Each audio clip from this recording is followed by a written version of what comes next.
On a massive mountain covered in thick forest, we see a sniper hiding inside a small rocky nook. She'd been there for the last 10 days, just waiting for her target. The moment she spotted the plane coming in for landing, she grabbed her rifle and got into position. The one she was about to shoot looked like some big shot, and in the blink of an eye, he was down, taken out by the sniper.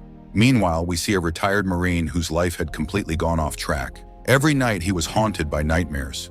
The lack of relationships and the need for a companion always ate away at him. That's how his lonely life was going. Then one day he got a message from Camp Pendleton. When he got there, he met a high-level agent who was already waiting for him. She had his full file, name, Levi, with 192 confirmed sniper kills on record, though that was just what was written on paper. In reality, he'd taken out way more. His dad and granddad had both served in the military, but there was one thing that agent couldn't figure out: why Levi was still single. Whatever the reason was, he was perfect for the mission, because there was no one left to cry for him. Fully prepped, Levi was sent on the mission. When he opened his eyes, he was on a plane.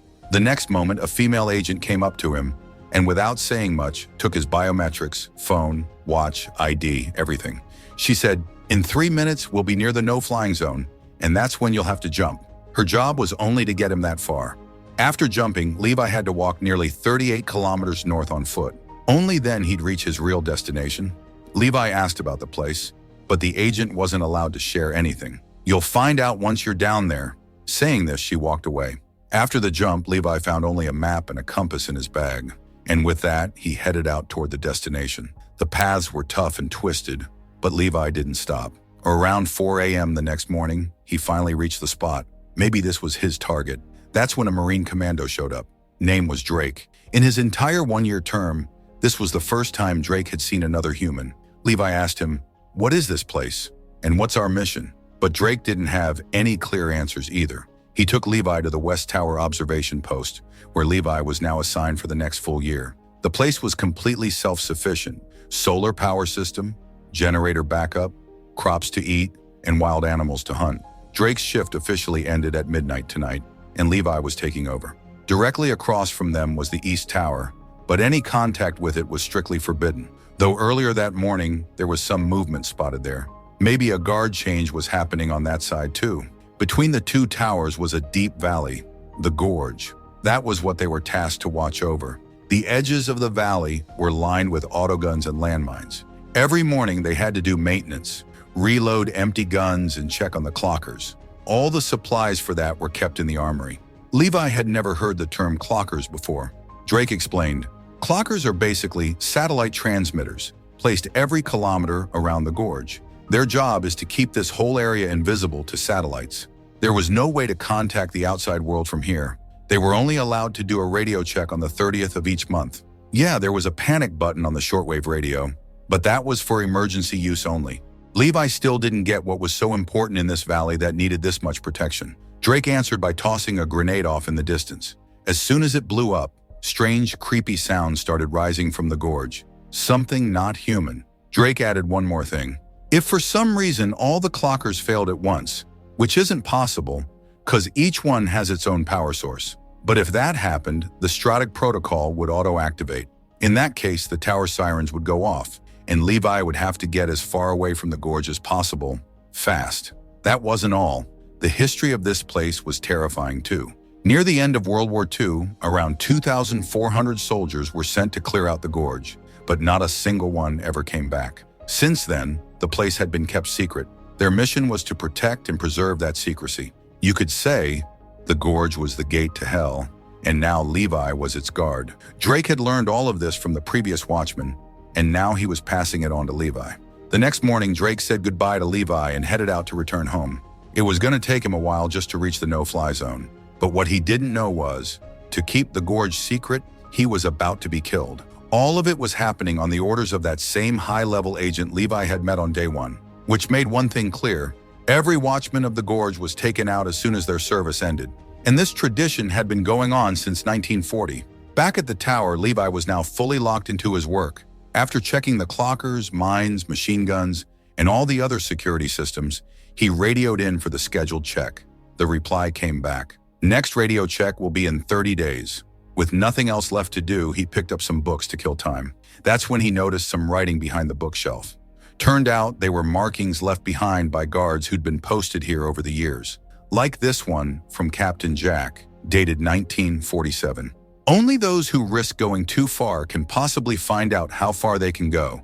Lost in those words, Levi didn't even realize when noon rolled around.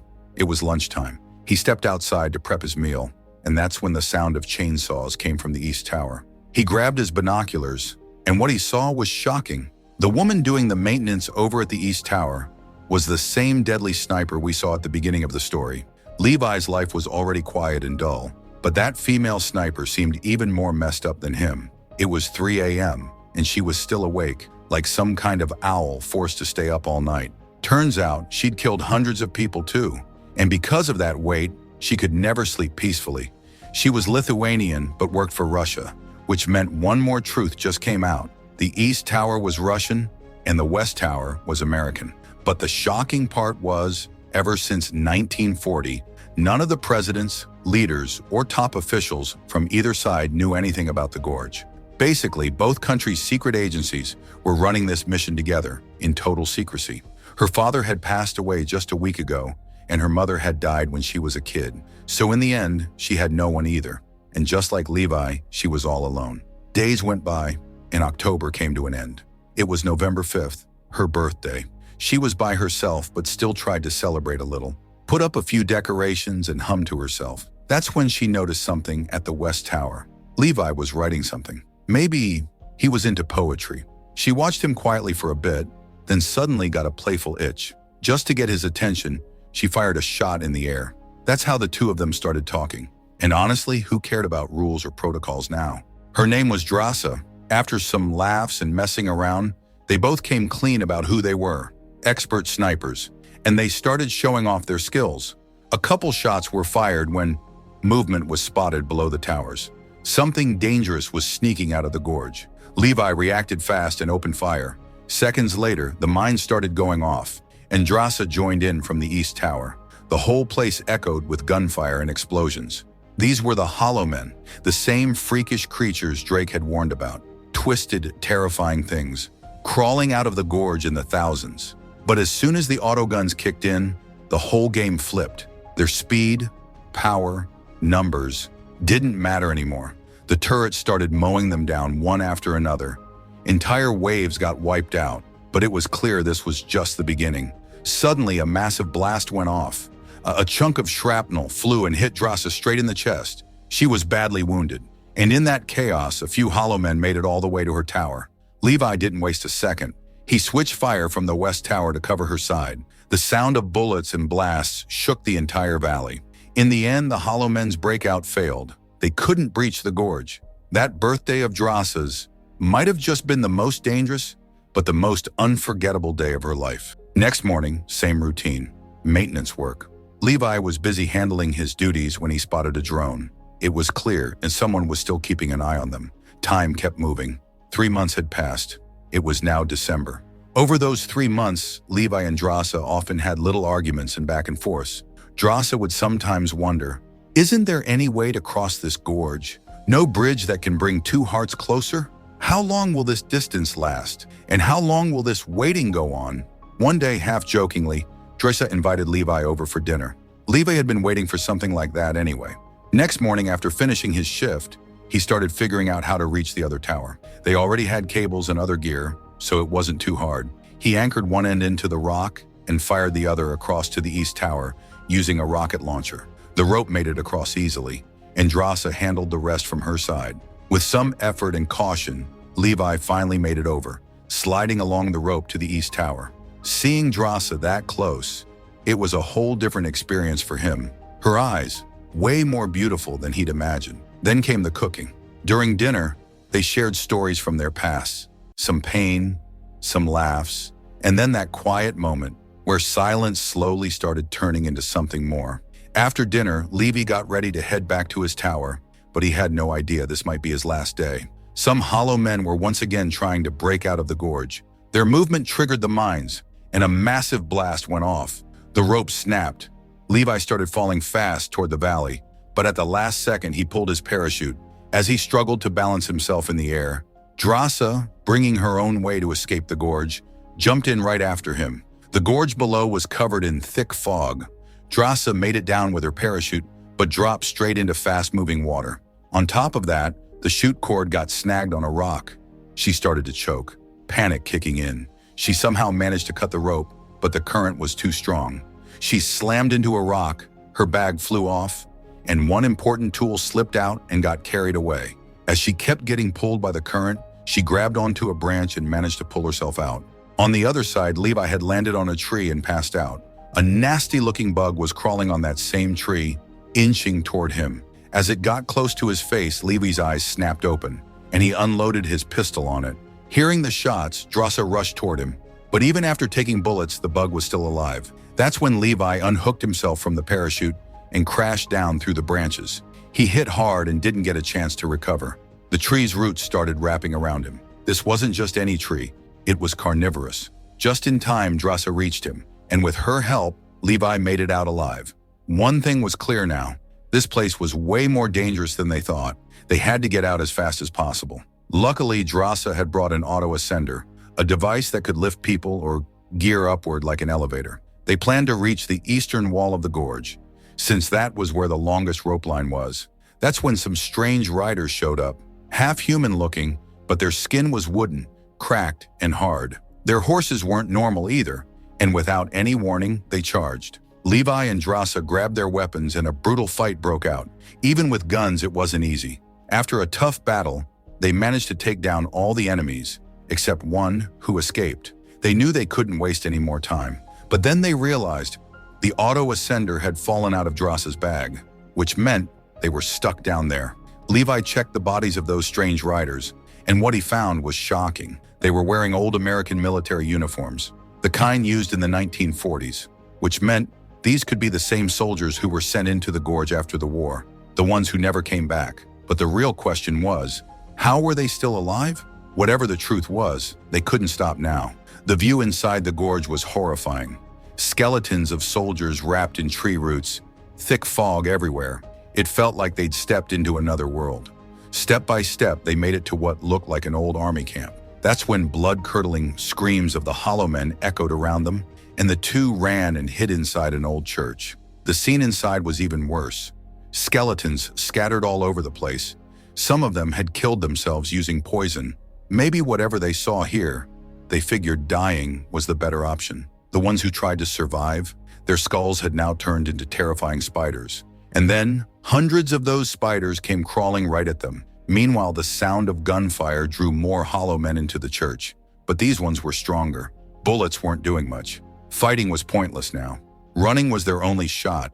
They barely made it out, dodging and firing along the way. But now came the real problem. Where would they go? The auto-ascender was already gone. That's when they spotted an iron door built into the gorge wall. No idea what was behind it, but with chaos outside, it was the only place left to hide. They opened the door, and what they saw inside was insane. It was a secret lab. On one of the shelves was an old film reel. The label read, "May God forgive us." What had these scientists done that was so unforgivable? They got the backup generator running, and Levi and Drasa played the reel. It was a recording, a scientist's voice, revealing the terrifying secret of the gorge in his own words.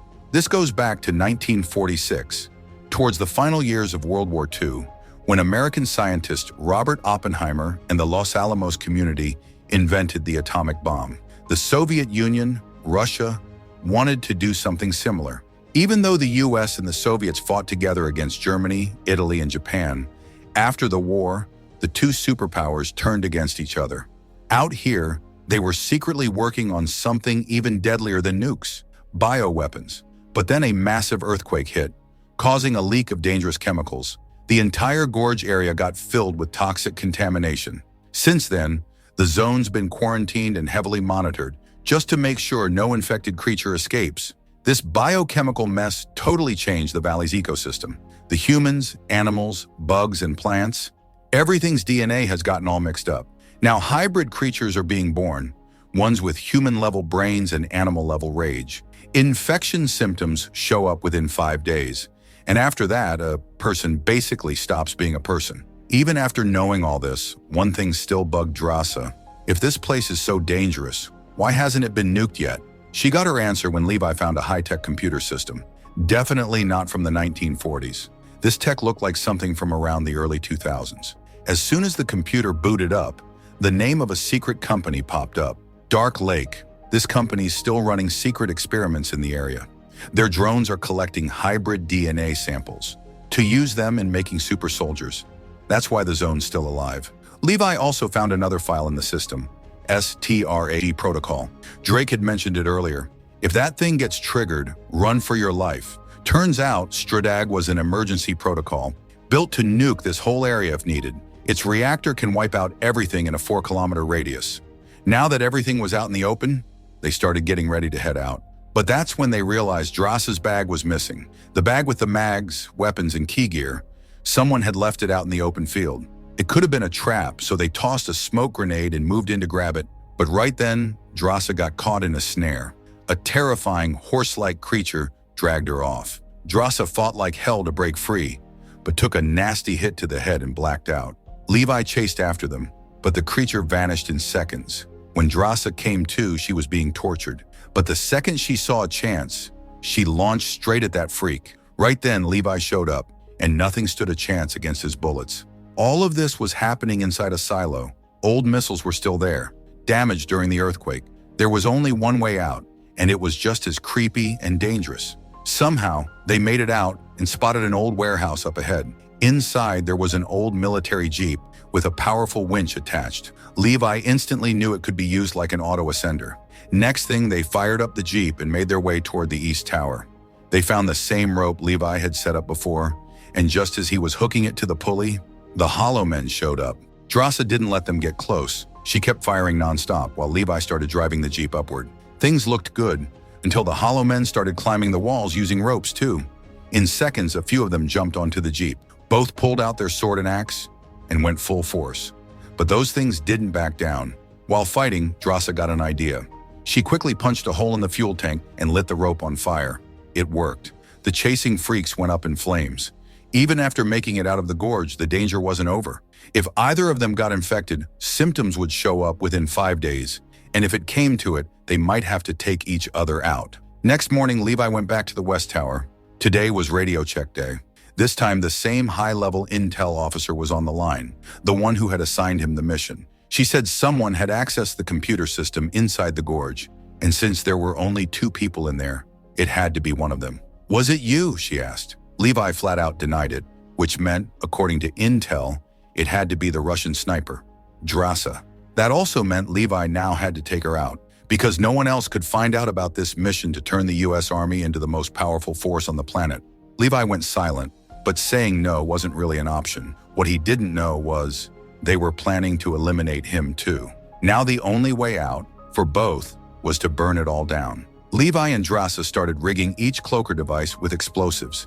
That's when they spotted a chopper heading their way. Something that shouldn't even be possible in this no-fly zone. It was a Dark Lake chopper, the same company running this whole secret operation. Levi and Drasa bailed just in time. Meanwhile, Dark Lake soldiers started sweeping every corner of the West Tower, but Levi was already gone. Eventually, they had to activate drone protocol. Hundreds of drones were launched to hunt them down, each loaded with high-tech machine guns, dodging, tripping, fighting, running. They had already covered 3.8 kilometers, but their final task still wasn't done. 3 things can't stay hidden for long: the sun, the moon, and the truth. Levi Kane. They underestimated him. That was their biggest mistake. After dealing with the drones, the 2 snipers took aim at the cloaker devices they'd already wired with explosives. And for them, hitting targets was never a problem. These were 2 of the top 5 snipers in the world. Levi and Drasa even argued about that once, but we didn't cover it earlier. One by one, the cloaker devices started blowing up. And as soon as the last one went down, the STRAG protocol auto-triggered. They now had just 2 minutes to get out of the 4-kilometer blast radius. The Dark Lake crew jumped into their chopper and took off, but when the nuke went off, their hopes and machines both turned to ash. Levi took a bit of the blast too, but luckily there was deep water below the mountain. He dove straight in and vanished beneath the waves. After that, Drasa waited for him. Levi and Drasa had already made the plan to wipe out the gorge after they made it out. Right then, Levi had handed Drasa a letter with just one line written on it. Open this if I don't make it back by sunset. But Drasa didn't want to give up hope, so she waited. All 5 days. When she was finally sure he wasn't coming back, she opened the letter, heartbroken.